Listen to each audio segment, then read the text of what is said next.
sowing race hatred, suspicion, anxiety is terrible for the country, and they're doing it every single day. Horace Cooper is the co-chairman of Project 21's National Advisory Board. He joins us tonight. Horace Cooper, thanks so much for coming on. I always feel guilty about drawing quick conclusions from tragedies like this one, and I'm sure we'll learn a lot more about it. But when a guy like this is on, films himself saying things that could be essentially scripts from an MSNBC show, you have to kind of ask yourself, like, is that rhetoric having an effect on people's mental health? Well, absolutely, you have to ask that kind of a question. The sad tragedy is there were Americans on a subway who were the subject of the hate, bile, and bigotry of this individual.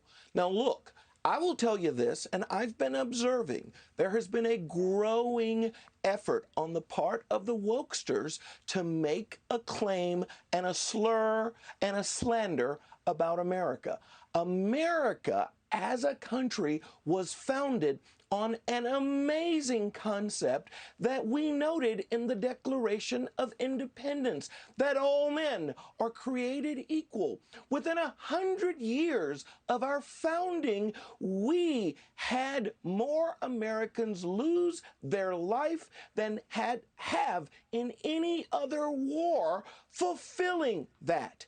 And yet then, within another 100 years, less than 100 years, a man like Martin Luther King stood up. He did not use woke tropes. What he said was the Declaration of Independence had power. It had meaning. It is something that's important to each and every one of us.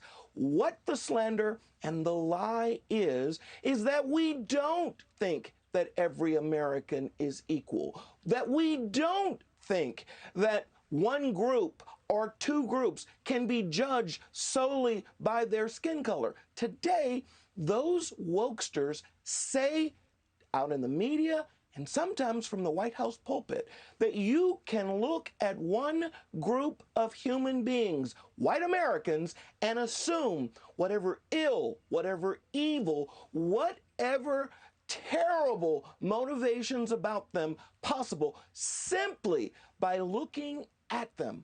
That is called bigotry 101. And oh, and by the way, the more you do it, the more you get of it. Well, that's exactly right. You're effectively sowing race hatred. And my worry is, and they're doing it for political reasons so they can get an advantage in the next election, but what are the long-term effects? Like, that's a wound that doesn't heal quickly. Oh, absolutely not. Racism has always been a poison. Bigotry has always been understood. It is not innate, even though if you go to UC Berkeley, they might make some kind of false claim. Here's what's actually being pursued. I call it the racial antinomian heresy. The theory that there are people that they can misbehave, they can blow up subways, they can run their car down over people, and we're going to overlook that as somehow we're making up for past mistreatment. All that we're signaling by that behavior is that more people should do it. So shame on the New York Times, shame on CNN, and shame on Joe Biden for lying to America. I came on your program and I asked, declassify the information showing that white American men are the real threat. It's a lie and it's a slur against America. It's so funny, and everyone knows it's a lie, but they sort of nod, oh, yeah, okay. They're such liars. Horace Cooper, I appreciate you coming on tonight. Thank you so much. Declassified. Amen. Good evening.